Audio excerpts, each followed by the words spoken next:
So we're trying to understand how information moves between the remote networks.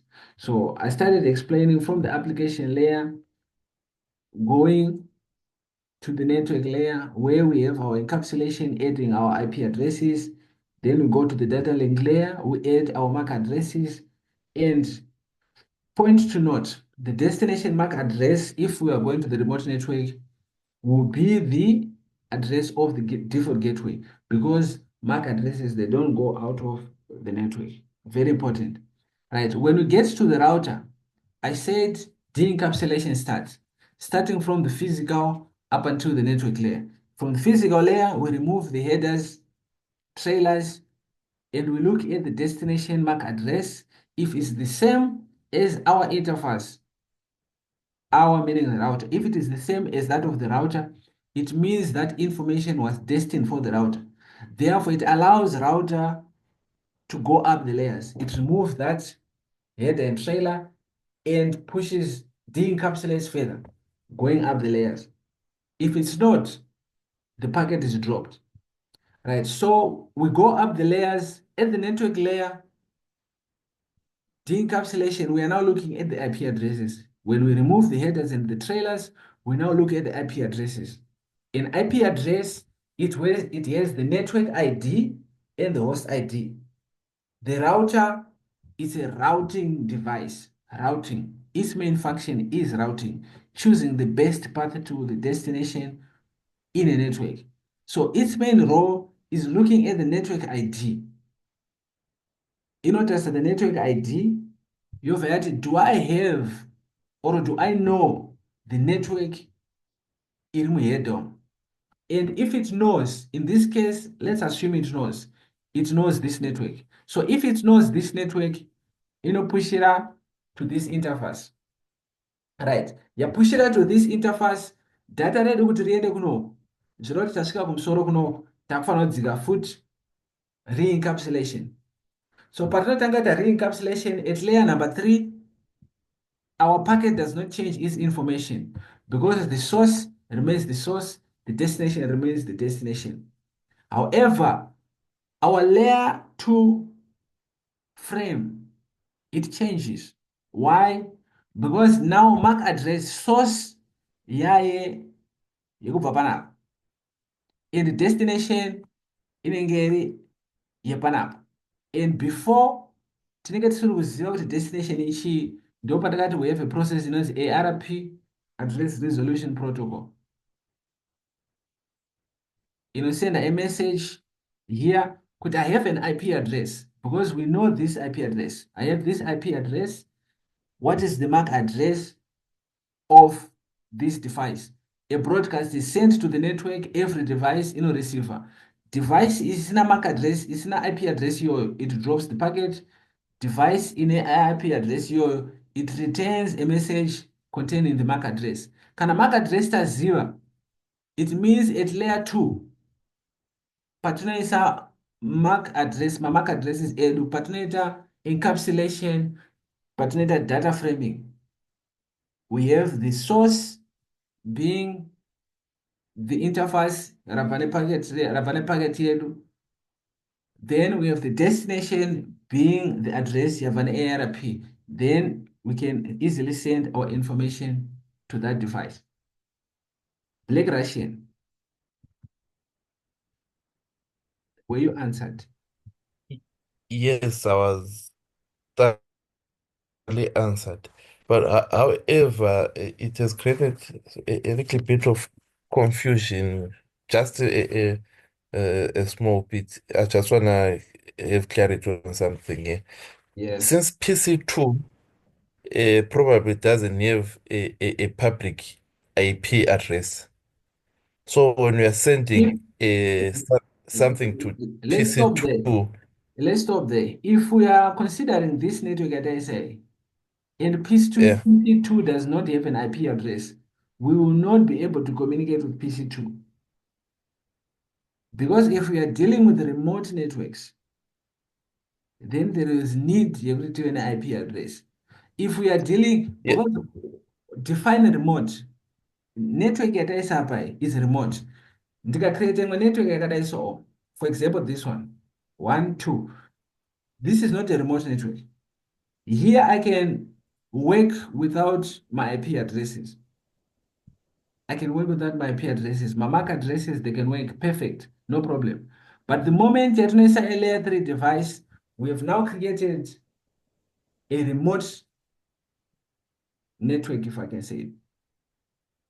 We have Yes. we have joined two wireless, we have joined two local area networks. So All it's right. connected between these double IP address. But let's go back.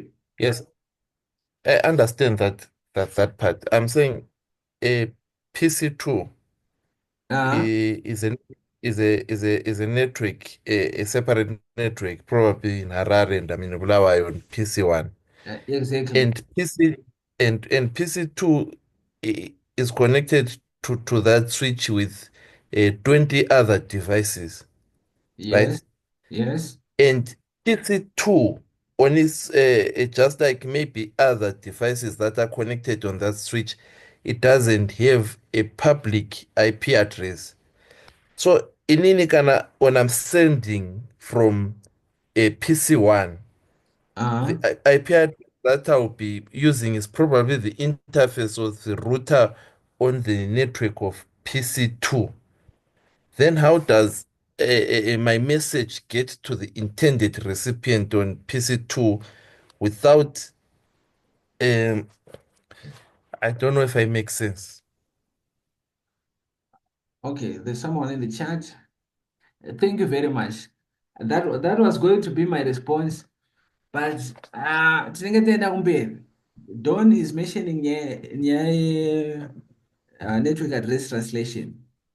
There is something that we call network address translation, right? If we are in this network, we have private IP addresses, right? If we are in this network, we have private IP addresses. We have a function in it connect this router, converting my private IP addresses to public IP addresses. And that function is the NAT, NAT. But I don't want to get far much ahead because it's very, very. But does that answer your question? Have you ever heard of network address translation? Yes, I've heard about it. Exactly. That's the responsibility. Yeah, NAT. So you make my configurations on your router or on the interface ISP. Some ISPs don't make my configurations, but on bigger networks, we make my configurations in that on this router. So private IP address panel communicate the interface ready runner. That IP address is converted into a public IP address. Then public parnosika pano, it is converted back into a private IP address so that it gets into this network. So this one is a public IP address. Does that answer some questions? Yes, yes, it does. Okay, let's go back to our layer number 2 because we are so far ahead of ourselves if we start talking not at this point. But anyway, I like the enthusiasm. Let's go. All right. So basically what we're explaining summarizes in senses wrappers. At each hop along the path, a router performs four basic layer 2 functions. It accepts the frame. We've talked about that. It de-encapsulates, remove the headers and the trailers. Kana yaona zvairida kuona, it re-encapsulates, add other trailers, other headers and trailers. Then that new frame is forwarded kwarinofana kuenda. I think we've summarized everything there. Right. Data link layer standards. Uh, we introduced my standards, we introduced my organizations. For the physical layer, we did the same. For the data link layer, we also have my standards, which are at that specific layer. And we have IEEE, ITU, ISO, and ANSI being the responsible organizations for some of the standards. we are going to be looking at, okay, we didn't look at the standards. Some of the standards that we have: Ethernet, IEEE 802.3. That is one of the standards that we have. We also have wireless LAN 802.11. I think it belongs in the data link layer. What other standards do we have? Okay, these are the ones that I could think of. I was hoping the following slides have some of those standards. Right. Now going to topologies. Uh, so the main function of the data link layer is preparing the information that we get from the upper layers so that it can be transmitted over specific physical mediums. So depending on the medium we are using, one, two, depending on the type of topology that we also have, the preparation or adaptation of the frame will be different. Mwashura kweso what we are just focusing on specific physical medium. So Canantine copper, how the data is prepared is different to how the data is prepared Canantine fiber. I'm now adding the physical topology. So the data link layer must know the logical topology of a network in order to be able to determine what is needed to transfer the frames from one device to another. It's very important that it knows the logical topology. So the data link layer must know every node in the network, right? That's why we are looking at these topologies. We already defined what a topology is a network arrangement. The topology of a network is the arrangement, relationship of the network devices and the interconnections between them. We have two types, the physical and the logical. The physical showing the physical connections, the logical identifying the virtual connections between the IP addresses using device interfaces and IP addressing scheme. So why is it important introducing my topologies? Because for the data link layer to better prepare the information from the upper layers, it needs to know the topology. It needs to know kuti PC yakati iri pakati, we have a switch iri pakati, we have a server iri pakati in the network. The data link layer needs to know the topology of the network. Type of topologies that we have three common physical, one wide area network topologies, the point-to-point, hub and spoke, and the mesh. With the point-to-point, this is the simplest, most common one topology, consists of a permanent link between two endpoints. So if we have two endpoints,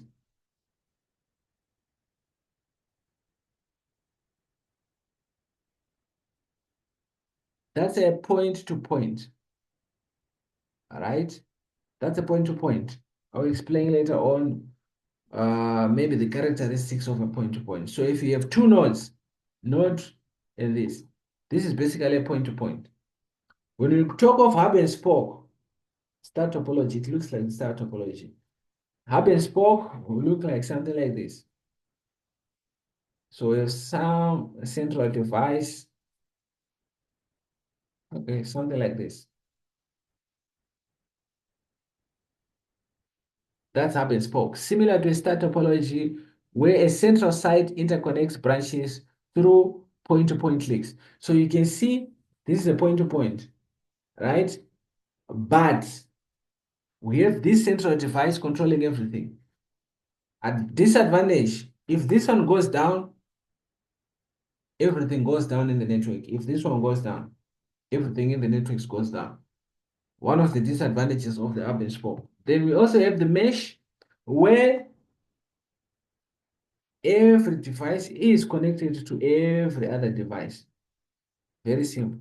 So this one is connected to this, is connected to this, is connected to this. This one is connected to this and this. This one is connected to this. I think that's a mesh. And this one is a full mesh. This type of network provides high availability, but requires every end system to be connected to every other end of the system. High availability, but very costly, very expensive because of the number of nodes that we are connecting. Right. Now, focusing on the point-to-point one topology. Physical point-to-point topology is directly connected to nodes. We know that. The nodes may not share the media with other hosts because all frames on the media can only travel to or from the two nodes. Point-to-point one protocols can be very simple. Right. Looking at P2P, point-to-point. If I say P2P, this is point-to-point. These topologies provide a dedicated link. It's dedicated, often very reliable. So P2P is a dedicated link, very reliable. You see,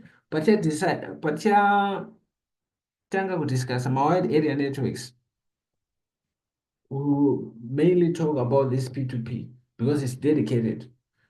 No one else can use it, but the client at this point, dedicated. Right. Applications in the high-speed data transfers and connections between geographically distant locations. Applications of P2Ps, high speed. They have high speeds because they are dedicated, or the bandwidth within the link is dedicated. That's why they have high speeds. If you want to connect geographically distant links, nodes, then P2P is the type of topology that you need to use. End devices on LANs are typically interconnected using a star or extended star topology.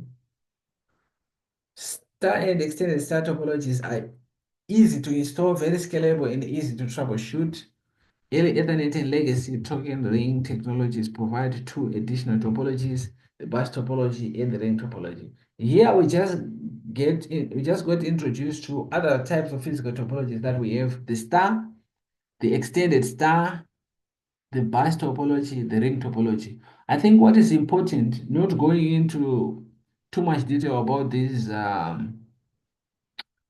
of topologies. What is important for you as a student is understanding the disadvantages, the advantages, and the applications of each and every type of these topologies. You will see this type of topology rarely being used, even this one, rarely. But if we are to use them, what are the advantages? What are the disadvantages? What are the applications? Very important. Half and full duplex. Half duplex only allows one device to send or receive at a time. Full duplex allows both devices to simultaneously transmit and receive on a shared medium. Why is it important? Right, understanding duplex communications is important when discussing the topologies. Why? Because it refers to the direction of transmission between the two devices. We also divert a little bit and talk about access, media access. Why is it important? Because when we discuss our topologies, you want to know, is our transmission in one direction or bi-direction? If you know that, it makes it easier to prepare the data frame so that it knows the type of communication that we're going to have is half duplex or is full duplex. If it is half duplex, then we have some algorithms that are used to determine access to the medium. So basically, I have duplex connected to my devices A and B. A can sender, nothing else is happening.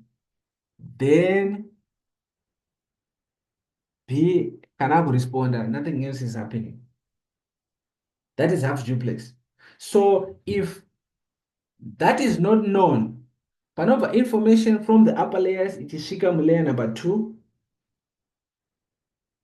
The algorithms which helps us avoid collisions, they do not exist at that point, because preparation, depending on the topologies that we have, depending on the access method that we have, we didn't consider that. So it's very important knowing, because the communication that we have, it's important for the layer number 2. The communication that we have is full duplex or is half duplex. Can I turn a full duplex? We don't need this. It means we can send, we can receive simultaneously. So half duplex, full duplex is very important because it helps by preparation. Matangela data, the data link layer prepares information from the upper layers so that it can be transmitted. This is transmission right here. This is transmission, right? Half duplex, full duplex. So that's how we prepare the data link layer. Contention-based, right, access control methods. Now let's look at access control methods. We have what we call multi-access networks, where 2 or more devices attempt to access the network simultaneously. A multi-access network. Most of our Ethernet networks are multi-access, not most. Our Ethernet networks, the Ethernet LAN, they are multi-access. 2 devices can try to access the network simultaneously. Why is that important? Understanding a multi-access network. Multi-access network, they require rules because we have a physical medium which is being shared. Our physical medium, how do I put this? Hub. Can I explain this using a hub? Okay. I wanted to go a bit technical, explain how can I start with shared medium. What do we mean? Shared medium. What do we mean? Okay, I think let me skip that. It might take me some time to get into that. All right, I'm going back a little bit. I've introduced multi-access, a multi-access network, where we have a shared medium. With a shared medium comes a collision if multiple devices send information at the same time. Panatanga explain using the bus topology. 1, 2, 3. If device 1 and 2 wants to send information at the same time, there will be a collision right there. If there is a collision, all the packets are dropped, all the frames are dropped, that's a problem. So there needs to be rules that will govern how those devices in a shared medium. This is a shared medium because every device is connected to that medium. This is a shared medium, by the way. This is a shared medium, all right? There needs to be rules. Those rules, we have contention-based access rules, and we have controlled access rules. With contention-based rules, we have mainly these two: carrier sense, multiple access, collision detection, and collision avoidance. And on a legacy bus topology, this is the legacy bus topology, we have what we call collision detection. And how does collision detection works? Basically, if PC1 wants to transmit, it first listens. Is there anyone transmitting on this medium? If there is no one else transmitting, then it means I can send. Everything that I've just explained is what is converted into an algorithm. It's an algorithm. That algorithm is called CSMACT. So, bus topology, PC123. If PC1 wants to send, it listens to the medium. Is there anything? No.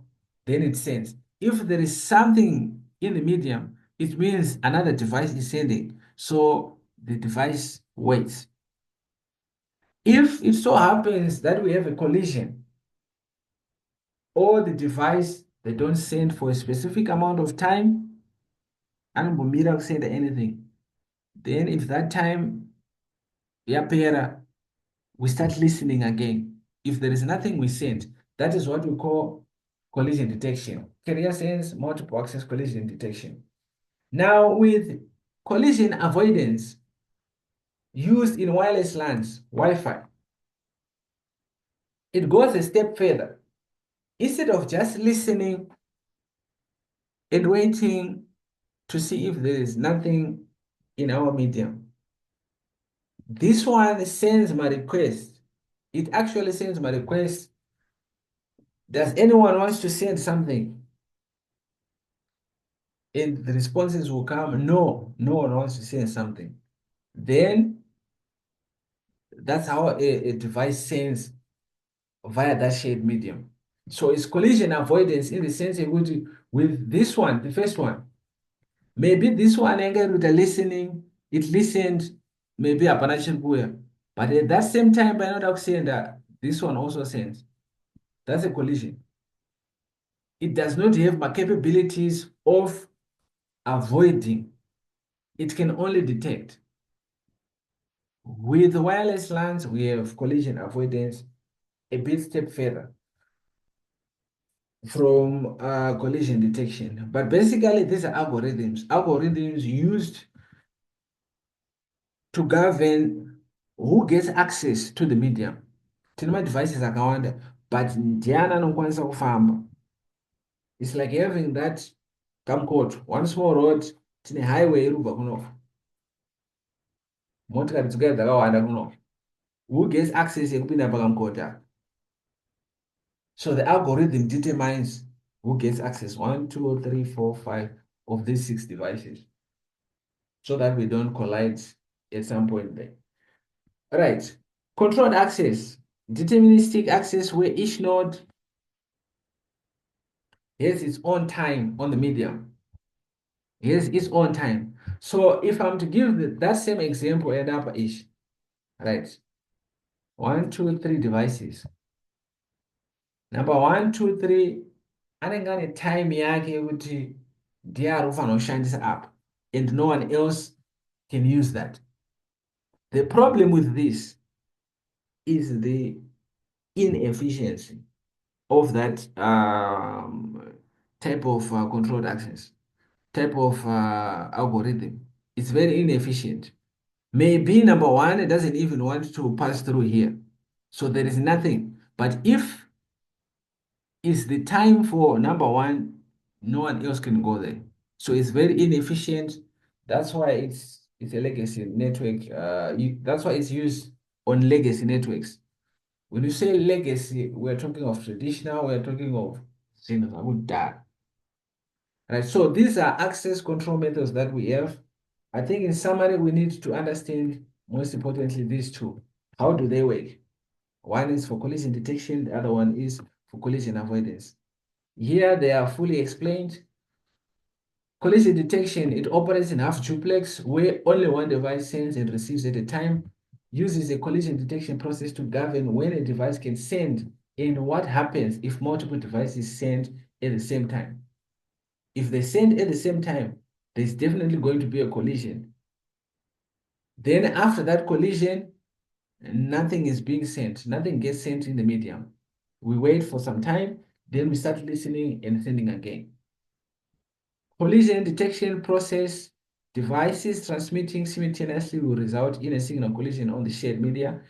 devices detect the collision, devices wait a random period of time and retransmit that again.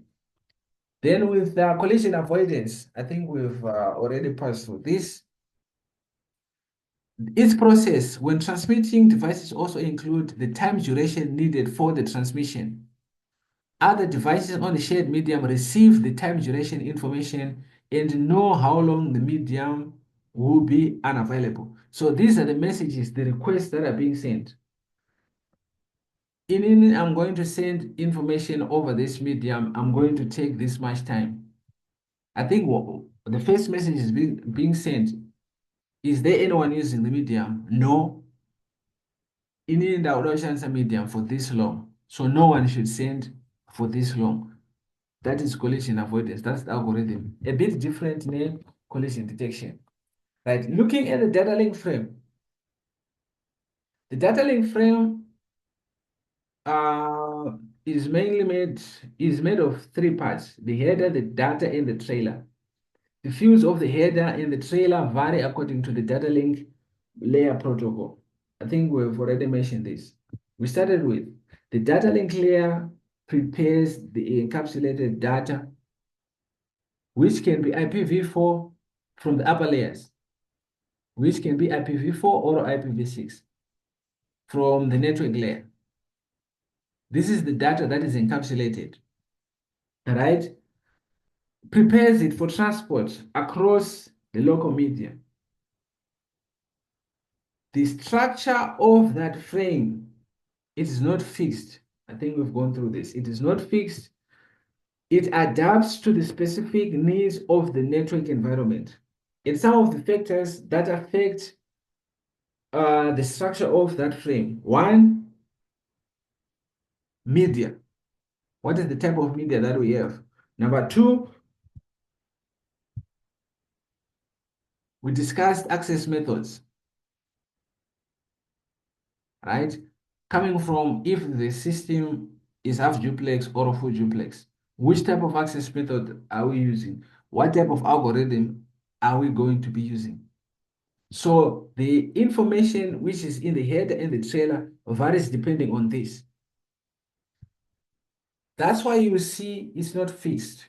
That's why you see even in size, some of the information, there is a lot of information that is being carried, a lot of overhead.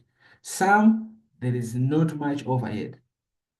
The amount of control information carried within the frame varies according to the access control information and logical topology. So I've talked of the media. There is also the access control information. There's also the logical topology. Depending on those three things, that's how the frame is structured. So manga mahedha misoro yakakura.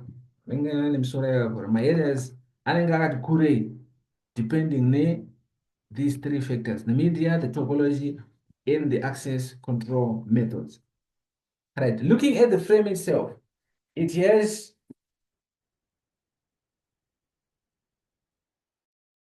right. It has okay. Just a minute.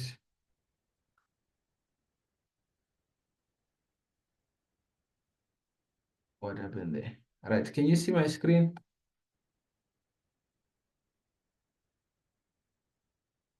Someone in the chat?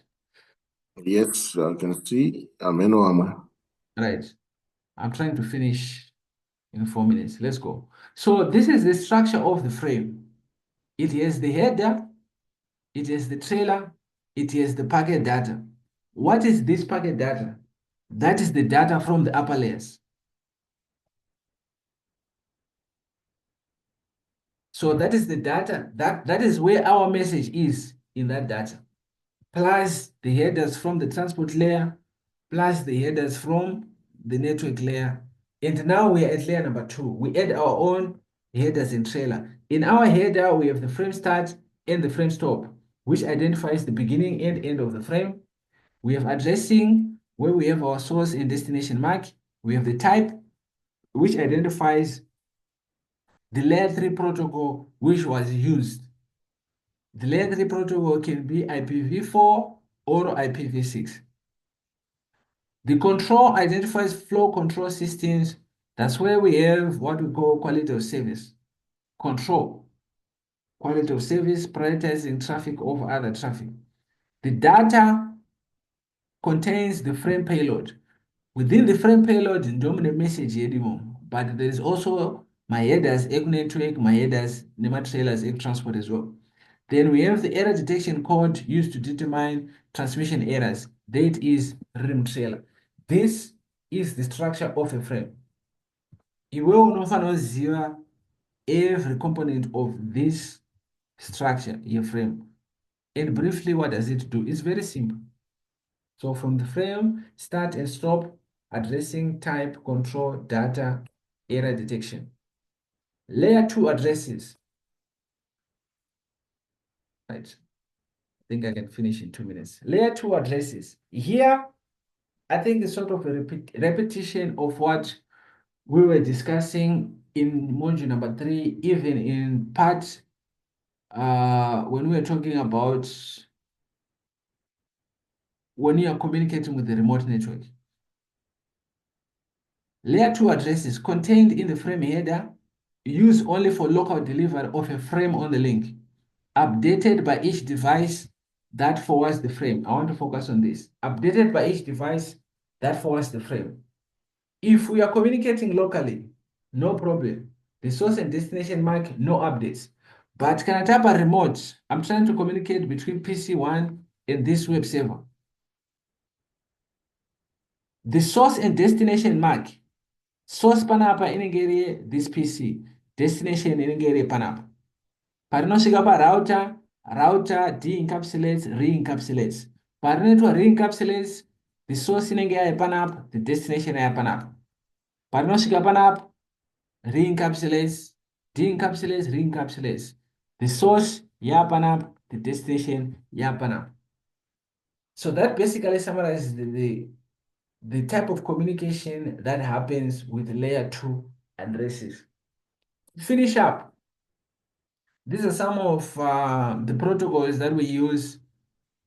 The logical topology and physical media determine the data link protocol used. Depending on the topology and the physical media, we have Ethernet for our local area networks, wireless LAN, point-to-point, SDLC, frame relay. These ones are for wide area networks. The last three, topology-wise, these ones are for mostly local area network. Ethernet, however, yakupinda wide area network. Ethernet over point-to-point. With that, that ends this session.